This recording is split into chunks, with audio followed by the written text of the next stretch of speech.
Ақпан айы Алатаудан арындап ұшқан мұзбалақ ақын қазақ поэзиясының хан тәңірі Мұқағали Мақатаев шығармаларына арналған болатын. Бүгінде еліміздің әр өңірінде ақын өлеңдері жатқа оқылып, бірқатар танымдық, тәрбиелік бағдарламалар өткізілуде.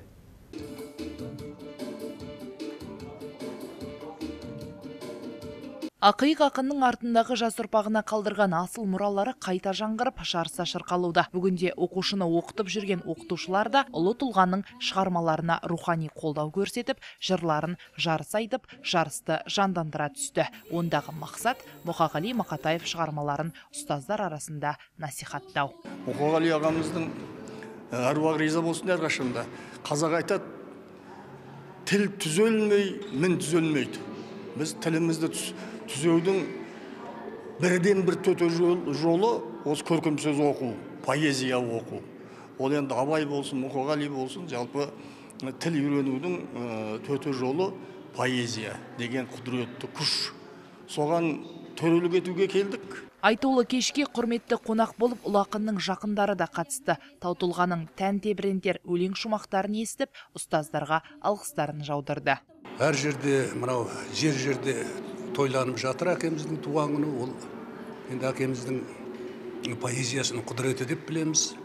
Соған мынау артқа ұрпағы әсте біз жылдан жылға сол әкеміздің поэзиясына қалы ықыласы кемімесе, артпаса кеміген жоқ.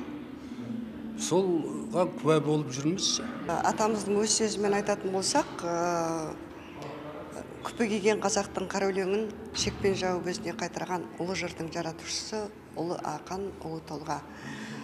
Ол кісінің артында қалдырған жырлары, жаңағы шығармашылығы уақыт өткен сайын жаңағы халықтың жүрегінен орын алып жатыр. Ол оған дәлел, жылдағы туған күніндегі халықтың бір ай бойы сол атамыздың шығармашылығына арнайы үлкен поэзия кештерін өткізу, айлық өткізу. Бұл енді халықтың ақынның шығармашылығына деген үлкен жаңағы махаббаты, үлкен сүйіспеншілігі. Енді ақынның артында қалдырған дүниелері ол халықтың таусылмайтын байлығына, рухани қазынасына айланды. Поэзия әлеміне жарық жұлдыздай сәуле шашып, айрықша із қалдырған Мұқағали Мақатаев күллі қазақ халқының мақтанышы. Өлсе өлер Мұқағали, өлтіре алмас алайда өлеңде ешкім деп, ішкі жан дүниесін әсем бейнелей білген ақын өлеңдері мәңгілік қазына болып қала береді. Шолпан Маратқызы, Ұлан Дүйсенбай, Нұржан Омар, Алатау ақпараты.